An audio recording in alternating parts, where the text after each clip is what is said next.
যোৰহাটত অবৈধ বাংলাদেশীৰ বিৰুদ্ধে সৰব শৃংখল চলিহা। এইবাৰ শৃংখলৰ টাৰ্গেট পৌৰসভাৰ ঠিকাদাৰ। 2023 চনত আজাদ চৌধুৰী নামৰ বাংলাদেশীজনৰ ঘৰ ভাঙিবলৈ অৰ্ডাৰ দিলে, হাইকোৰ্টে অৰ্ডাৰ দিলে। তাৰ পিছত কোন ৰাজনৈতিক নেতা, কোন যোৰহাটৰ প্ৰাক্তন বিধায়কৰ আশীৰ্বাদ পুষ্ট হৈ যোৰহাট মিউনিচিপালিটিত বোলে 20টা ঠিকা ওলালে 18টা আজাদ চৌধুৰীয়ে পায়। এই আজাদ চৌধুৰীৰ ঘৰটো ভাঙিব লাগিব। যোৰহাটত অবৈধ বাংলাদেশীক লৈ হঠাৎ সৰব হৈ পৰিছে বীৰ লাচিত সেনাৰ নেতা শৃংখল চলিহা। বাংলাদেশী বিষয়টো গৰম হৈ থকাৰ সময়তে যোৰহাট পৌৰসভাৰ ঠিকাদাৰ আজাদ চৌধুৰীৰ বিৰুদ্ধে আনিছে শৃংখলে গুৰুতৰ অভিযোগ।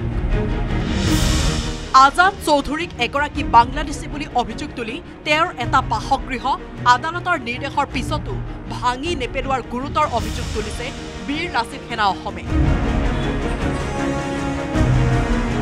2023 চনত আজাদ চৌধুৰী নামৰ বাংলাদেশীজনৰ ঘৰ ভাঙিবলৈ অৰ্ডাৰ দিলে, হাইকোৰ্টে অৰ্ডাৰ দিলে। এইটো হ'ল মই কেছত জিকা এটা LG কেছ। তেওঁলোকে শৃংখল চলিহাৰ ইয়াত মানুহে মোৰ ওপৰত কেছ দিছিলে। আপোনাৰ এইখন LG কেছ, LG 2817। এই কেছখনো মই জিকি থৈছোঁ। যোৰহাট মিউনিচিপালিটিত বোলে 20টা ঠিকা ওলালে 18টা আজাদ চৌধুৰীয়ে পায়। যদি এটাও কাম তেওঁৰ ৱাৰ্ডত মোক কোনোবাই দিছে বা মোৰ ৱৰ্ক অৰ্ডাৰ আছে মিউনিচিপালিটি, মোকতো এইটো দিব এতিয়া ৰিজাল্ট, তেতিয়াহ'লে মই জেল খাবলৈও সাজু আছোঁ। এই আজাদ চৌধুৰীৰ ঘৰটো ভাঙিব লাগিব, কথা ইমানে। হাইকোৰ্টে অৰ্ডাৰ দিছে, হাইকোৰ্টৰ ওপৰত কোনো নহয়, ঘৰটো ভাঙিব লাগিব। তাৰ ইমান দম আছে, সি আহক, সিটো কৈছে বলডোজাৰ দি ইয়াত ভাঙিম বুলি কৈছে। আহক, সি বলডোজাৰ দি ভাঙক, তাৰ দম আছে, তাৰ সৈন্যৰ দম আছে, আহক সি। আনহাতে আজাদ চৌধুৰীয়ে শৃংখল চলিহাৰ অভিযোগ মিছা আখ্যা দিছে। নিজৰ জন্মৰ প্ৰমাণ পত্ৰ, পাছপোৰ্ট প্ৰদৰ্শন কৰি বাংলাদেশী হয় নে নাই সেয়া আৰক্ষী প্ৰশাসনক নিশ্চিত কৰিবলৈ আহ্বান জনাইছে। আনহাতে তেওঁৰ বাসগৃহ ভাঙি পেলাবলৈ দিয়া নিৰ্দেশনা সন্দৰ্ভতো স্পষ্ট কৰি দিয়ে আজাদ চৌধুৰীয়ে। মই বাংলাদেশী হয় নহয় সেইটো প্ৰশাসনে যদি চাব, কি কোৰ্টৰ অৰ্ডাৰ দেখাইছে মই নাজানো। যোৰহাট পৌৰসভাত 2018 চনত মোৰ যিটো মাটি আছে তাত টোটেল 6 বিঘা মাটি আছে। 6 বিঘা মাটিত মই 14 লোচাত বসবাস কৰি আছোঁ। তাত 80 ঘৰ হৰিজন কলনীৰ মানুহ বহি আছে, 2খনকৈ স্কুল আছে। সেই মাটি টুকুৰাত মই মিউনিচিপালিটি বৰ্ডত লিজত আবেদন কৰিছোঁ। তাত 2018 চনতে মোক এইটো পাছ কৰি দিছে। এইটো মোৰ তাৰ কাগজ। মাটিটোত মই টেক্স দি আছোঁ, মিউনিচিপালিটি হোল্ডিং দি আছোঁ। মোৰ নামত খাজানা ৰচিদ আছে। মোক আপত্তিবিহীন প্ৰমাণ পত্ৰ চেয়াৰপাৰ্চনে দি গৈছে। শৃংখল চলিহাৰ ইয়াত মানুহে মোৰ ওপৰত কেছ দিছিলে। আপোনাৰ এইখন LG কেছ, LG 2817। এই কেছখনো মই জিকি থৈছোঁ। আনহাতে যোৰহাট জিলা আয়ুক্তই এই সমগ্ৰ অভিযোগৰ সত্যতাৰ ওপৰত তদন্ত কৰি ব্যৱস্থা গ্ৰহণ কৰা হ'ব বুলি জানিবলৈ দিছে।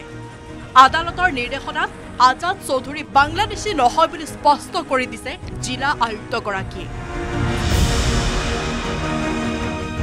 কোৰ্টৰ অৰ্ডাৰত যিটো কেছ আছে এইটো আমি ভেৰিফাই কৰি ল'ম কি ইনষ্ট্ৰাকশ্যন আছিলে। তাত বাংলাদেশী বা তেনেকুৱা কোনো উল্লেখ একো নাই। যোৰহাটৰ মাছমৰীয়া সঁচাকৈ আজাদ চৌধুৰী বাংলাদেশী নেকি?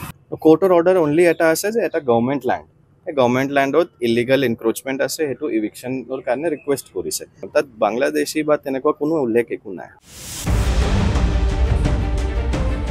বীৰ লাচিত সেনা অসমৰ অভিযোগ মিছা বুলি প্ৰত্যাহ্বান জনাইছে আজাদ চৌধুৰীৰ লগতে স্থানীয় ৰাইজে। আনহাতে উক্ত অঞ্চলটোৰ নাম কবৰস্থান ৰোড বুলি স্পষ্ট কৰি দিছে অঞ্চলবাসীয়ে।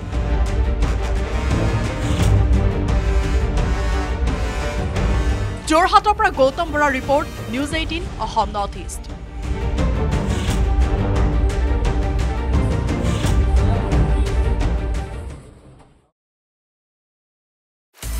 আপুনি বিচৰা বাতৰি পাব কেৱল নিউজ 18 এপত।